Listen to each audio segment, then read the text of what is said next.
I told you a truck driver cracked the code to building a crypto empire. Meet Bitcoin Ben. He went from driving 18-wheelers to creating 6 different ways for regular people to stack Bitcoin and build wealth. This isn't just another crypto course. This is a complete ecosystem where you earn while you learn. First up, the confidential bulk purchase program. Get Bitcoin at wholesale prices through group buying power. Then there's Home to HODL. Convert your home equity directly into Bitcoin instead of cash. Need funding? The Loans for Bitcoin program gets you the capital to buy more crypto. Want passive income? Private Key Capital puts your Bitcoin to work. Hungry for something different? Bitcoin Ben's tokenized beef lets you invest in real cattle backed by blockchain technology. And if you want to mine? Bitcoin Ben's mining program gets you started with the right equipment and knowledge. But here's the kicker. Bitcoin Ben's Crypto Club pays you to learn. Earn 10% on direct referrals, 5% on second level, 2% on third level. This might be the only membership where you make more than you pay. Ben went from 10 years behind the wheel to becoming the world's most unlikely crypto expert. Now he's sharing everything through live training, community events, and proven systems that work. Ready to stop watching from the sidelines? Join Bitcoin Ben's Crypto Club today and start stacking sats while building your financial future. Your truck driving days are over. Your crypto empire starts now. And we are recording. What's going on, everybody? It's your favorite truck driver in the whole wide world, ex-truck driver in the whole wide world, Bitcoin Ben, here with a damn good friend of mine and probably one of the most Americans I've ever met in my life. What's up, David Branscombe? How are you? I'm sorry I'm getting settled here. I'm doing this at dinner time, and a lot of people follow me and know that it's all about the meat, so I'm going to cook some fajitas while I'm chatting with you. No. Like I said, that is the most American thing. Hey, while I'm doing your call, I'm actually I think I'm going to cook up some meat out on the barbecue. You should. Let's cook together, Ben. Let's get it done. Yeah, because if right there, brother, right there. I don't want to be, I see that. That's right. I don't want to be, called out too bad after this comes out. I don't know if I pronounced it right. It may be pronounced fajita. I don't know if that's correct or not. I'm in Texas. I don't know. So, hey, as long as it has 100% real, actual beef, I'm good. Yeah. I don't want nothing grown out of a lab. Nope. Yeah. Ridiculous where we are getting. Let's actually jump in right on that because you live in Texas. You are a hardcore carnivore like myself.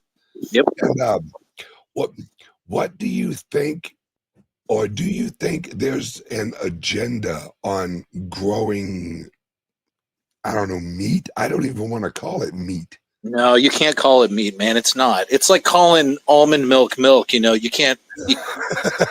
Almonds don't have teats. You can't milk them. So I think you can't really call it that, right? I did see something on the other day. It's like their stock, the Beyond Meat stock, was so far down or something like that. And it's just a matter of time. Like, here's the thing. As a carnivore, I don't need to figure out how to make mashed potatoes out of beef. You know what I mean? I'm not trying to make vegetables and fiber out of beef because I'm basically getting enough stuff, right? So I'm like just thinking it's just it's one of two things, neither of which are okay. It's either a game where they're just playing games and trying to see, how much ridiculous stuff they can do with science, or there's more subversive, nefarious, kind of goals in mind. And I think they come in under the first one, but they end up always rotating and leaving at the second in the latter. So they are rightfully so gonna disappear. They're gonna go away because nobody needs that. It's just unnecessary. And it's really great. Like congratulations on the new location. I know you got some other ones coming up, by the way, but I was at the Plano location for that little event. Slim was there. Jay was there. Met Jay for the first time there, and it was just a nice. The timing was right. I could come up there. I used it as an excuse to go to a Dallas Cowboys preseason game with my son. So we had a good weekend. Had a good weekend up there. But once you really start, I'm a huge fan of what the Beef Initiative's doing, what you guys are doing. It's you really start looking at it from a truth focused lens, right? Which is kind of what Bitcoin does for a lot of people with health and food and everything else. Beef is actually better for the planet. It's more nutrient dense. You can feed, you can get 500, 520, 540 meals out of one cow. Yep. And the amount of meals you would have to, the amount of water and food and resources you would have to do that with vegetables, right, is a little ridiculous. And the amount of land you would need and space you would need, and not to mention the fact that there's a lot of nutrients that if you did that, you wouldn't get without. You still need the protein, you still need the beef, right? So it's it doesn't make any sense. And they say, well, we're doing it for the animals. Do you have any idea how much animal habitat is destroyed for farming, right? Like natural animal habitat, it's just as bad in a lot of cases as building a new residential community, right? It's a similar kind of situation. It just takes the natural flora and fauna and drives it out, right? Whereas as beef, they can kind of go almost anywhere. I mean, there's some stuff that's dangerous for them that you have to clean up, but for the most part, they can kind of go anywhere. So it just doesn't, it's a psyop. It's games. It's more about the control and the gates. So it's going to go away. I think it'll go away eventually. The world is kind of starting to get tired of, the World Economic Forum, eat sea bugs and all that other crap. So I feel like, eventually no one's going to listen to them anymore.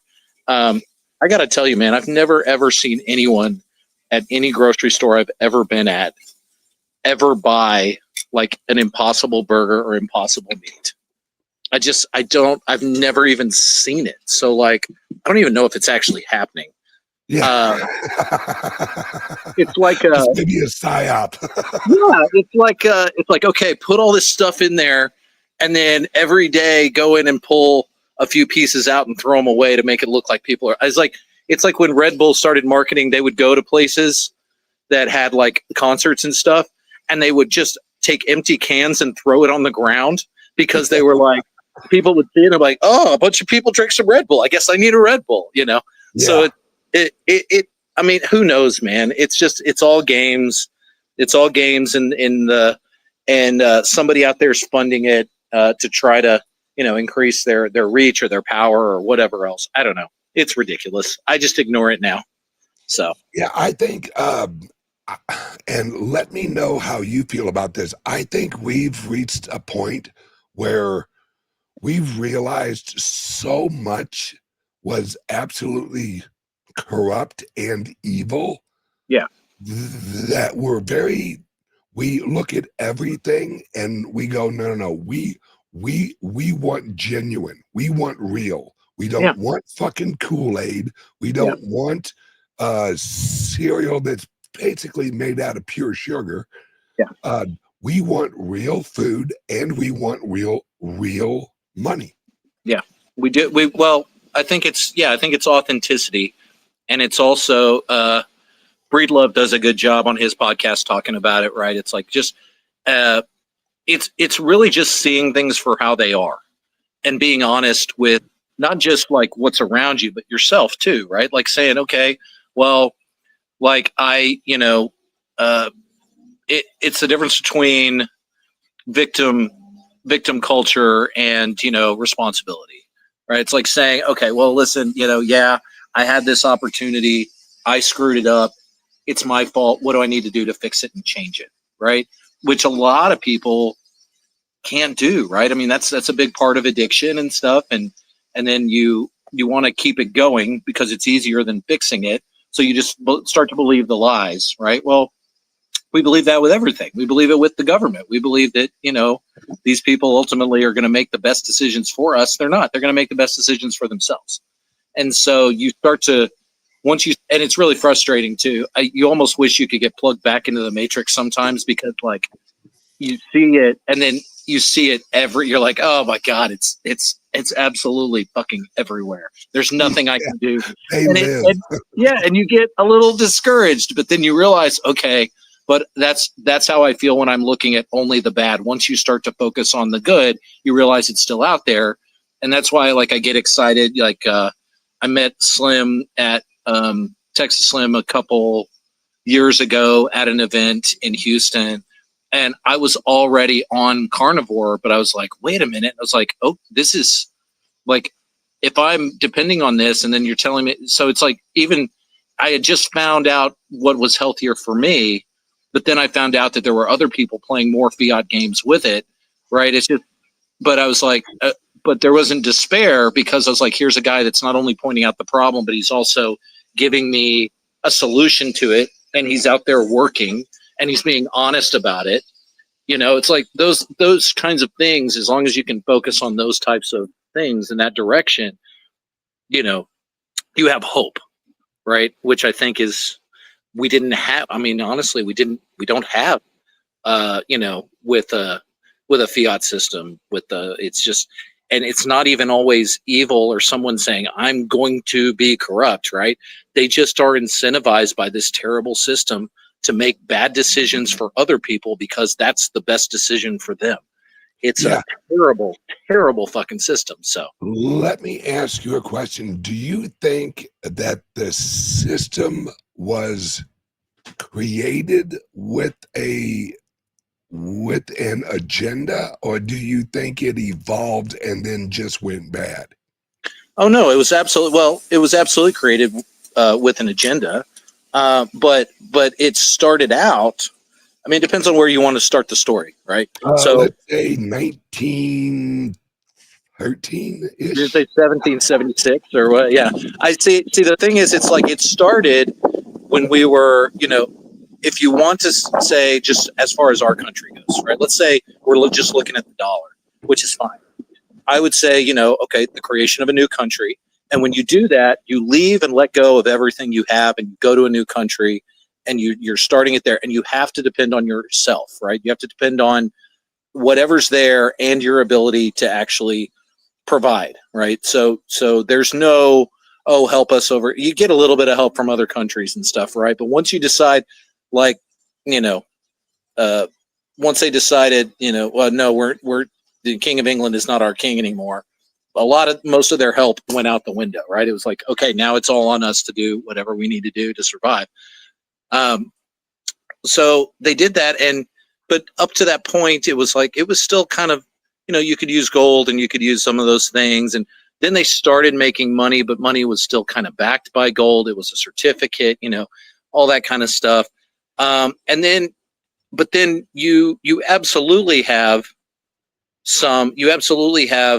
you already, even when it was backed by gold, you had some shenanigans, right? You had them like, oh, well, I can just create more notes. I can just write a note. There doesn't have to be any gold in here, right? And then they're like, and they figured out how the debt system works and stuff like that. And that was done at a small scale level. But then the Federal Reserve came about, right? That was absolutely a nefarious, very, very evil focused, control focused agenda. And they did that because, and I hate to say this too, because I'm a bit of a libertarian, right? But I understand there needs to be a little bit of government for a few things. That's what I personally feel. I'm not a full anarcho-capitalist, but I'm close. But then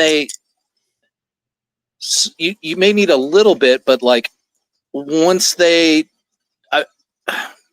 I've started looking at it very much and from an outside perspective now, and realizing that all governments that are based on a fiat system, or all governments maybe in general, period, are eventually going to move into a socialist kind of regime. It's just the way big systems and bureaucracies move, right? So like, what did I see? I saw a quote the other day that said, this guy, Financial Physics, he's the first one to point it out to me. And he said, so socialism and Marxism needs a federal bank and a reserve and a national currency. Democracy needs a federal reserve and a bank and a national currency. He's like, yeah, he's right?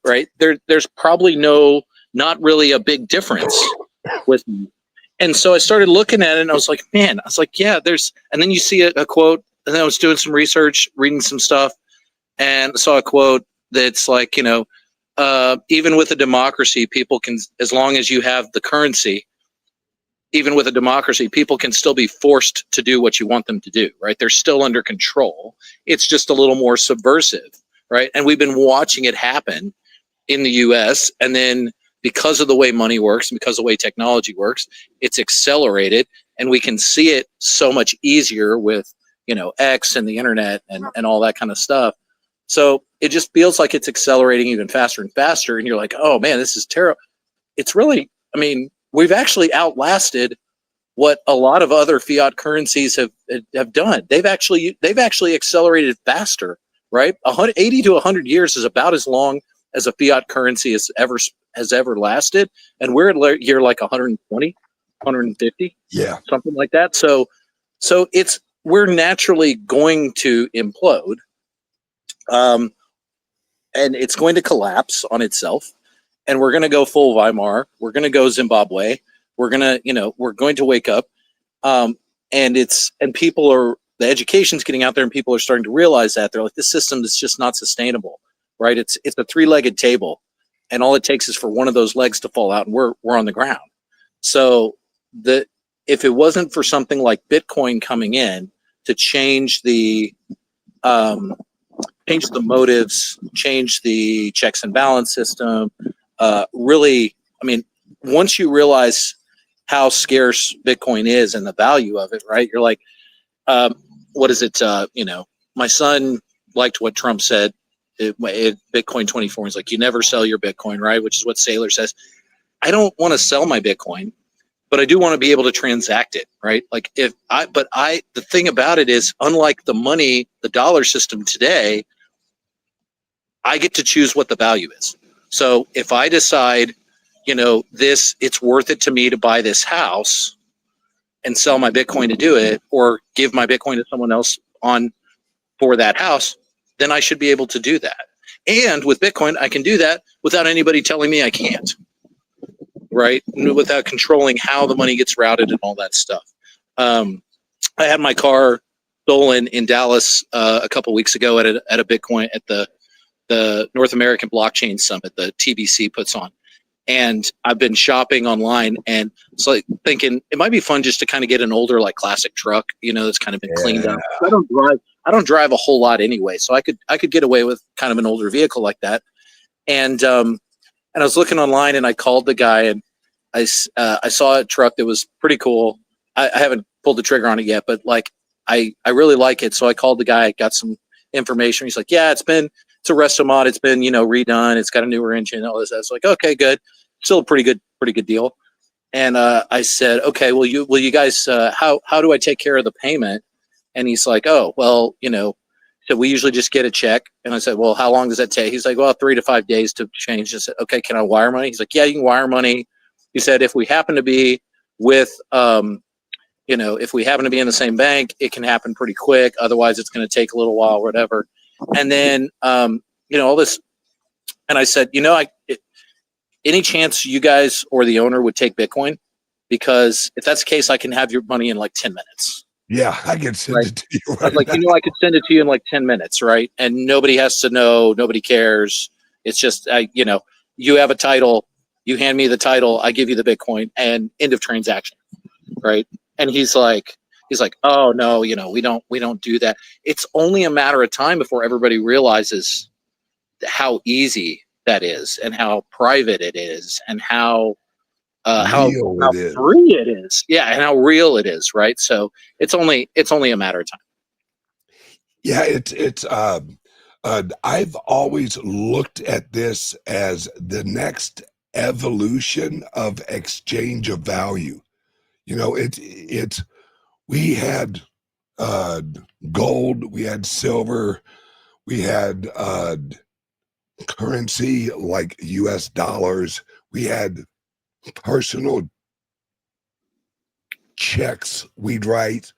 Yep. And then we had swipe your credit card. And in the old days, when you and I were younger, they'd cha-ching them, you know. And then we had uh, PayPal and all that shit.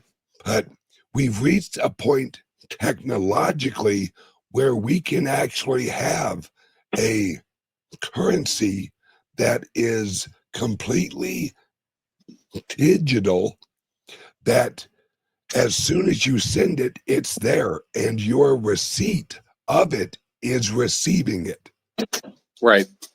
It's absolutely revolutionary, because if you swipe your card, they're not receiving that cash right then. No. You know, it's No. hey, we'll put it in your checking account in probably about 2 or 3 weeks, and we're going to charge you 2 or 3% just to do it. I made a payment. I can't remember. Oh, it was for some piece of like a the Bitcoin artists group. The artist Asanoa Gold is doing it, I think, and I said yeah. I said yeah. Let me get one of those limited edition things. He said I'll send you an invoice. So he sent me an invoice. I paid it in Lightning.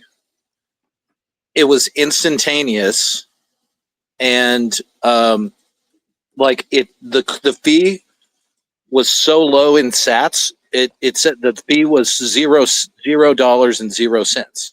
Yeah. Right. It was like maybe a couple pennies. It was less than a penny's worth of Sats for like a $500 or $600 payment or whatever.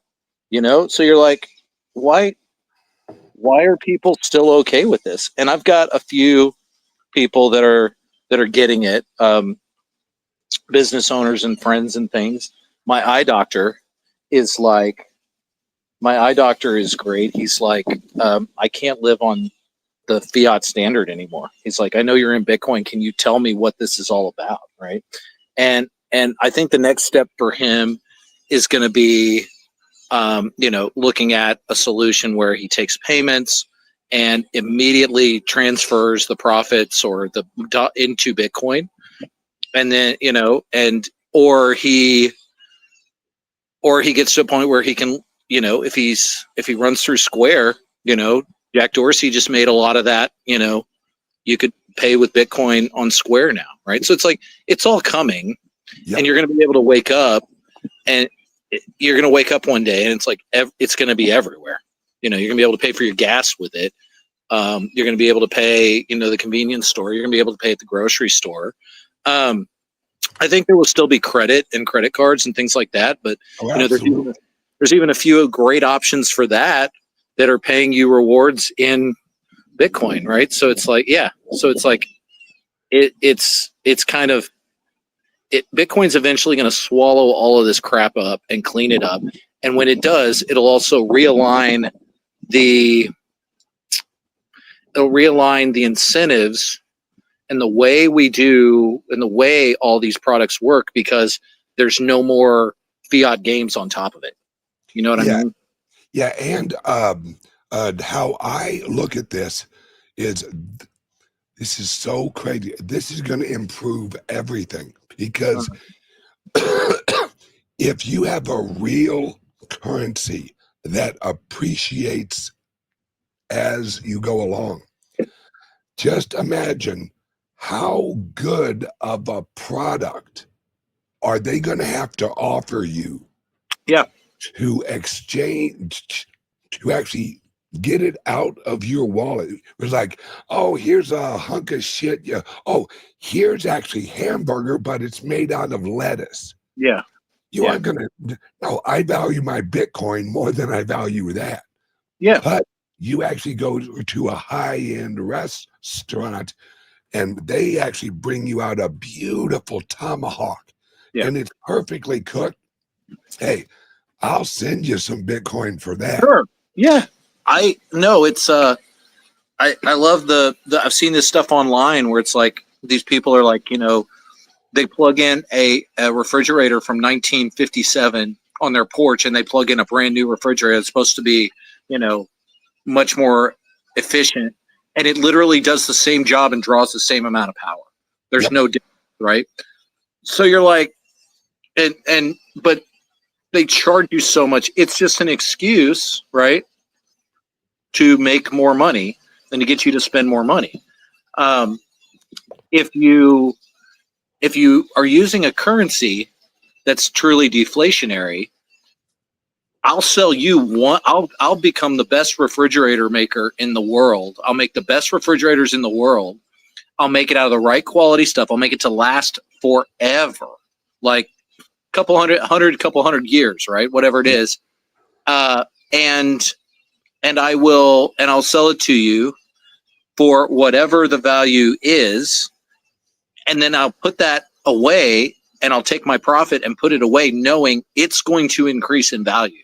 That currency that I'm holding that you gave me is increasing in value. So I may not, and then I do that for maybe 5-10 years in a high quality way. And then I can stop making refrigerators and go do something else that's even, maybe is a even better value, right? It just completely changes the incentives as to, and controls the way that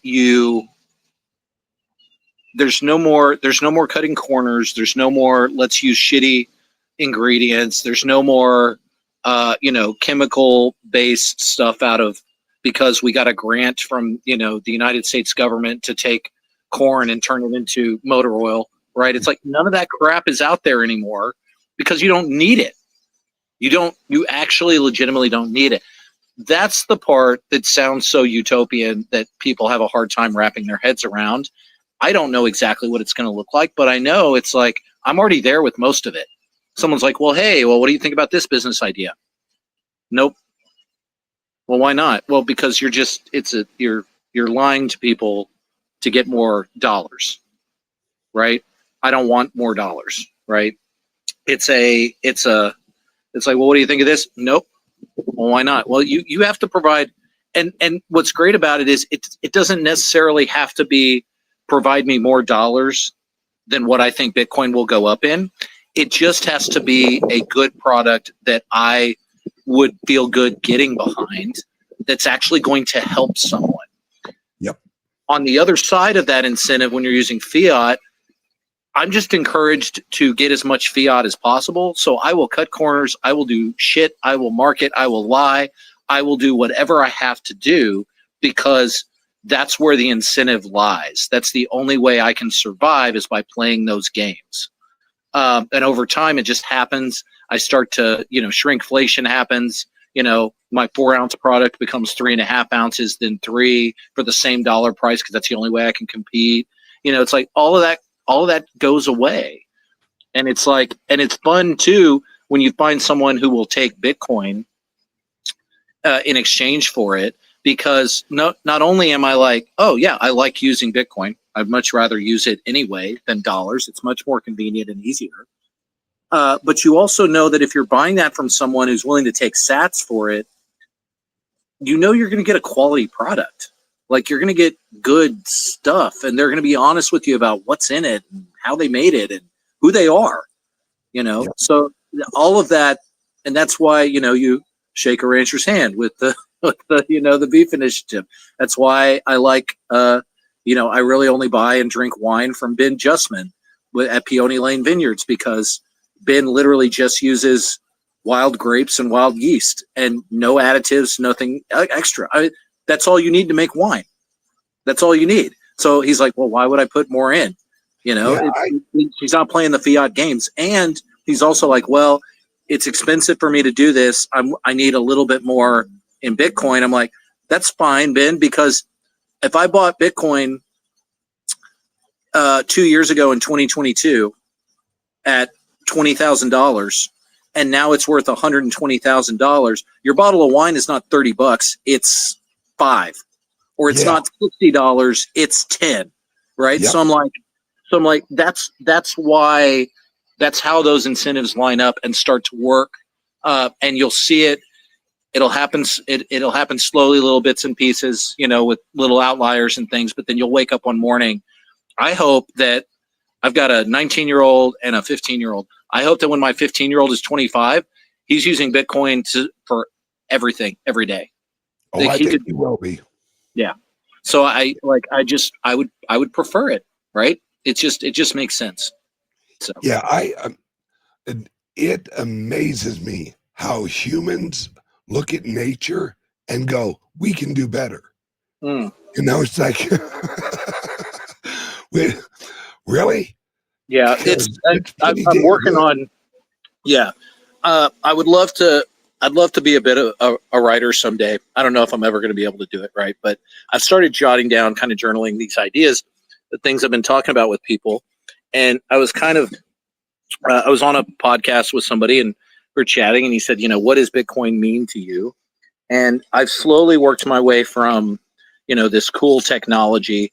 I got lucky. I never really did any of the shit coins, really. And so it was like, kind of went from this, hard money, but slowly started to move up from the money to the mining side of production to the energy production, energy consumption. And talking through it, I kind of realized like Bitcoin is physics and math, and that's really pretty much all it is, right? And it utilizes energy through physics and mathematics, right, to create this store of value, medium of exchange, and eventually unit of account, also divisible unit of account. So if you think about it, if you're a Christian, you believe that God created the universe. He did that.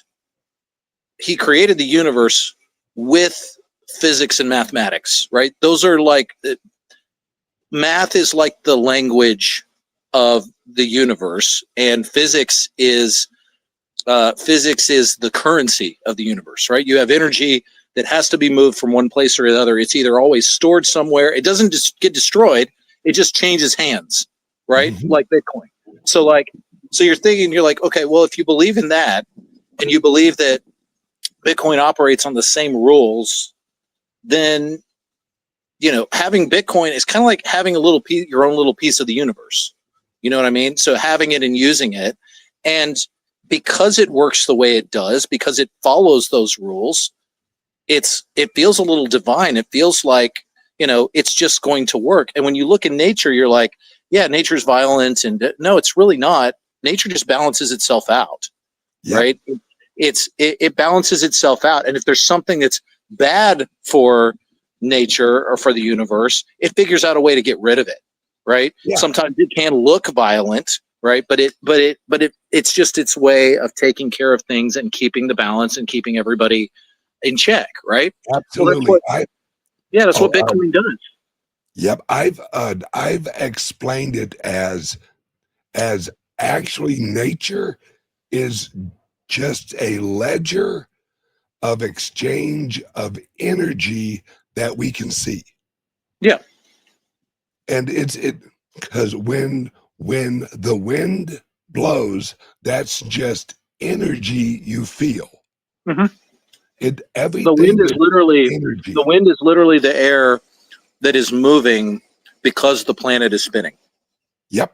Because of gravity, because of the magnetic pole, north and south poles, because of the gravitational pull of the moon. It's like all of that affects us, right? And it's really funny when we think we can fix that or can do it better, because you see the cloud seeding that happened in Dubai, and and they flood that entire place, right? Like destroy it, right? That's the kind of shit that happens when you fuck around. It's just no. So it's interesting for sure, but I think having Bitcoin is like saying, I'm going to play by those rules of the universe, and you can't hold the universe, but you can have a little piece of it, you know, your address and your private key together, and the mathematics of the universe work out for that, right? So the odds of you guessing my address that I don't share with you, my private address, is like you going into the universe and picking one atom in the universe and guessing the right one. And then if you want the key to it, you have to go pick another atom, and it has to be the perfect atom. Because if you pick two different atoms, those work together, but you have a different address, you have a different wallet, right? So it's like the mathematics in the infinity, and the infinity works that way. It's hard for us to comprehend that, but you're like, oh, well, if it's just math, you know, then eventually they'll use all the numbers. No, there's no end to numbers. No, there's no end to numbers. And the combinations, because we use multiple numbers as combinations, then the amount of combinations just continue to grow and grow and grow and grow and grow and grow and grow. It's so, and if you think about that, you're like, well, that's what the universe does. The universe just continues to expand and grow and grow and grow, and matter changes form and moves and this, and energy changes hands from one form to the other. That's all Bitcoin is doing, right? It's changing hands from my energy to your energy, right? My time to your time, and you get to hold it, and you're like, this is the amount of time that I built and spent to get that Bitcoin, right? When I buy something from you. So it's time, it's energy, it's math, and all of that, all those three things work together. It's putting the universe in harmony. Amen, brother. All right. It is Friday evening, so I don't want to keep you long. One more quick little question. For those who are watching this who are new, what would your advice actually be on someone who has heard of, Bitcoin but doesn't know a lot about it? What would be your advice for them? You just gotta get in it. Like, I don't care how it is. There's some interesting things I've read online about, people starting companies and different ideas and things like that. And they talk about how you have these old rules and these old systems, and we're comfortable with them. So we tend to want to stay in them because change is kind of difficult. In fact, change is physically painful to us in our brain because, our brain is having to shift and connect neurons in a way that have never happened before. It's like physically difficult for people to change, which is interesting.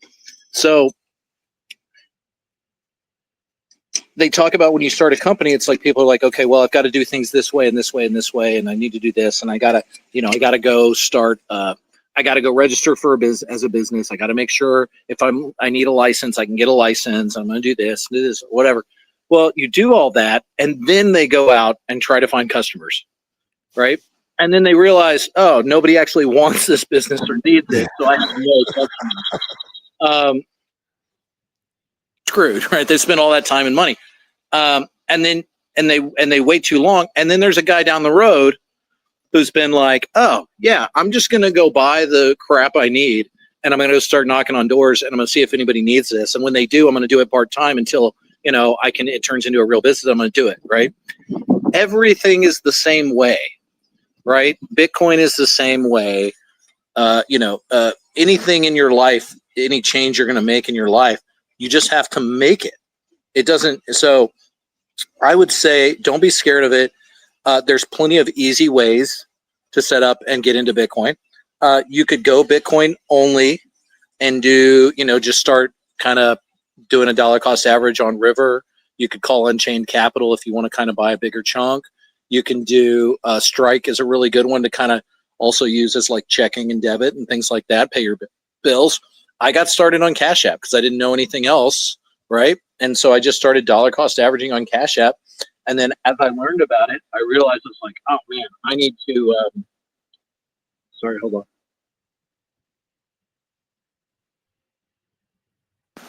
On Cash App, I just started dollar cost averaging. And as that money grew, I realized it's like, I need to get more comfortable with this. I need to understand more about it. And so I started learning about it, right? I was even working in the industry. and I was still slow to adopt it. Right. I just thought I was getting another fiat job. I was going to work with traditional data centers and stuff like that. And I ended up working with Bitcoin miners in Texas. And I was like, these cowboys are fun. They're putting millions of dollars, out in West Texas. What do they know that I don't? And so I started really kind of digging into it and things like that. Just get into it. And as you start to discover these cool little things and start to follow people online that, know a little bit more about it and talk about it, and you watch podcasts. About that time, I knew a few people, but it didn't feel like there was a ton online, maybe just because I hadn't found them yet. But I listened to the Breedlove What Is Money podcast with Michael Saylor, the first, awesome. Legendary 12 episodes, or whatever that was. And I listened to that, and I was so addicted to it. I listened to it in like a week. I listened to like 50 hours of podcasts, just his podcast in like a week, because Saylor would talk about he would go back to, hey, we're using spears and we're defending ourselves against, talking about energy in that way. I was like, this is blowing my mind. But you get into it and you start to look, and then I realized he wasn't even teaching me about Bitcoin. He was teaching me about money. And then I read The Creature from Jekyll Island.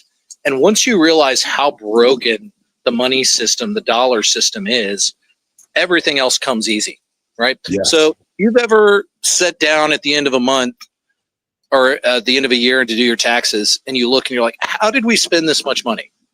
We didn't go on a vacation. I didn't buy anything new. I didn't do anything here. How are we spending this much money? Why am I living 90% less every year than I did the year before? Now, it's regardless of what, that's regardless of, where you are in life and how successful you are. It's like, you're like, well, I could buy, I was able to buy 5 cows this year to feed my big family or last year. And this year I can only buy 4, right? It's like that stuff starts, it doesn't matter what your dollar amount is. You start to realize it, right? You start to get it. And you start to play, you understand the debt game. Even if you're rich and you understand the debt game, eventually the dollar's going to inflate so bad that even that debt game is not going to work anymore, right? You start to put these two together. So my aha moment was when I had finished the book, what is it, Creature from Jekyll Island, and I had already DCA'd into Bitcoin from like 45, 48, that second little high top in 21, all the way down to 20K. And I thought to myself, listen, if I know 100%, if I hold my money in cash for a year, it's going to buy me 90% less stuff, at least 90, probably more, but at least, but there's 100% chance that I will have less buying power. If there's even a 1% chance that Bitcoin hedges against inflation and even just doesn't even increase my fiat purchasing power, but just guards my time and energy over time. So that way, when I do have a good month and I get ahead, or I do some extra work on the side and it comes in, that's not stolen from me, then I'd be stupid to not go all in. And so I went all in at 20K. It dropped to 16K. And I thought, oh shit, I've lost it again, right? I lost at the fiat game. I've lost at Bitcoin. I'm done. And I'd like to say I was strong and I was just like, I'm a hodler. I'm just going to hodl through it, right?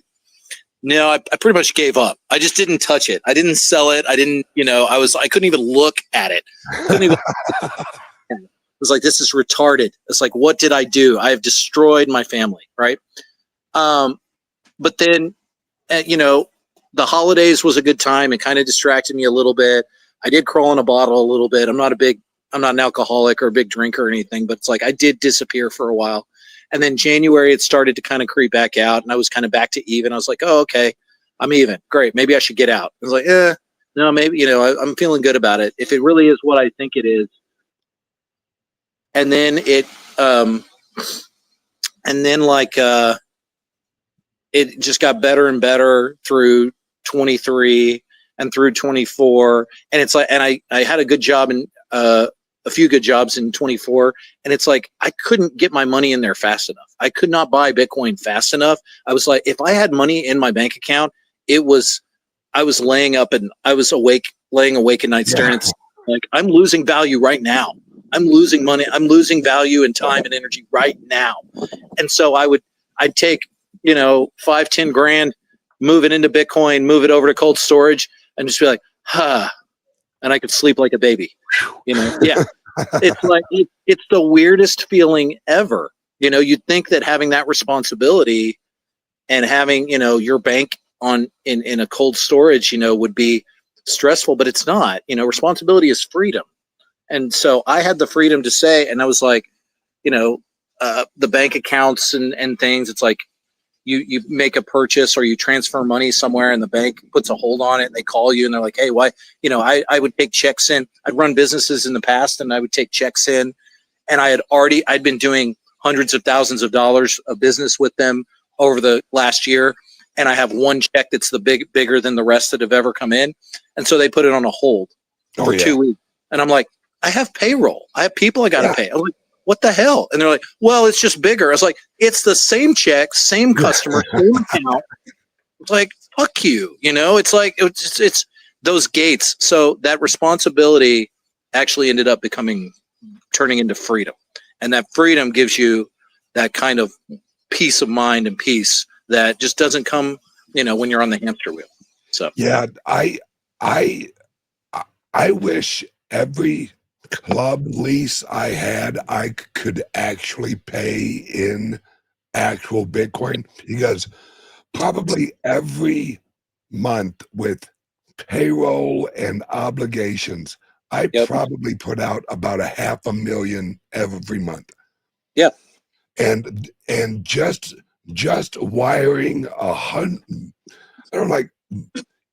anything over $100,000. Yeah. They are reaching up your ass. They want to know who your mom's second cousin was. Yep. It's ridiculous. And unfortunately, you're talking with someone who works at the bank. Yeah. So they don't live in a world where you deal with a lot of money. Yeah. So they look at you like, oh, he's moving $100,000, and which it is. They look at it and go, wow, $100,000 is a lot of money. When really, if you've ever run your own business, $100,000 is like a week and a half of payroll. Yeah. I mean, that's like, I mean, it's like I had a company, and we were doing like 180, 250K a month in services, and so across like maybe a dozen different clients, so usually $20,000 checks were kind of standard, right? But then this one time they're like, hey, we want you to double your efforts. Can you do this? Can you help us out a little more? And I said, sure. And I did it, and it was like 125K, right? And that, and I was like, and we just destroyed, the goals that they set for us.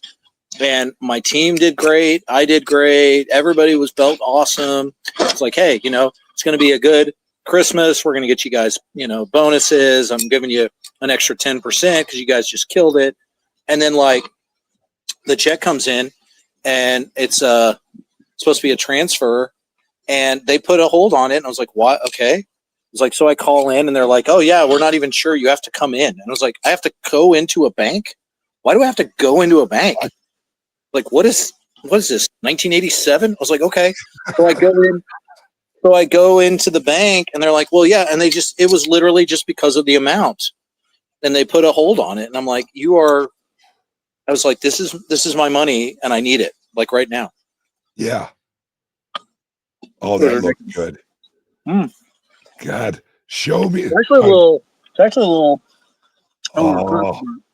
Oh, what do you got there? It's just steak fajita. Oh, nice. Well, I'm jealous. I had a hot dog about an hour and a half ago. Oh man, you need some real food. Hot dogs are I not know. bad. You just need some real food. But All right, well, brother. hey, I am going to let you go so you and your wife and kids or whatever can eat. Yep. And I appreciate your time, and I definitely want you back on, brother. yeah, man, anytime. Absolutely. Have a great day and enjoy your evening. You too, Ben. Good to see you, man. All right, bye-bye, buddy. What if I told you a truck driver cracked the code to building a crypto empire? Meet Bitcoin Ben. He went from driving 18-wheelers to creating 6 different ways for regular people to stack Bitcoin and build wealth. This isn't just another crypto course. This is a complete ecosystem where you earn while you learn. First up, the confidential bulk purchase program. Get Bitcoin at wholesale prices through group buying power. Then there's Home to HODL. Convert your home equity directly into Bitcoin instead of cash. Need funding? The Loans for Bitcoin program gets you the capital to buy more crypto. Want passive income? Private Key Capital puts your Bitcoin to work. Hungry for something different? Bitcoin Ben's tokenized beef lets you invest in real cattle backed by blockchain technology. And if you want to mine, Bitcoin Ben's mining program gets you started with the right equipment and knowledge. But here's the kicker. Bitcoin Ben's Crypto Club pays you to learn. Earn 10% on direct referrals, 5% on second level, 2% on third level. This might be the only membership where you make more than you pay. Ben went from 10 years behind the wheel to becoming the world's most unlikely crypto expert. Now he's sharing everything through live training, community events, and proven systems that work. Ready to stop watching from the sidelines? Join Bitcoin Ben's Crypto Club today and start stacking sats while building your financial future. Your truck driving days are over. Your crypto empire starts now.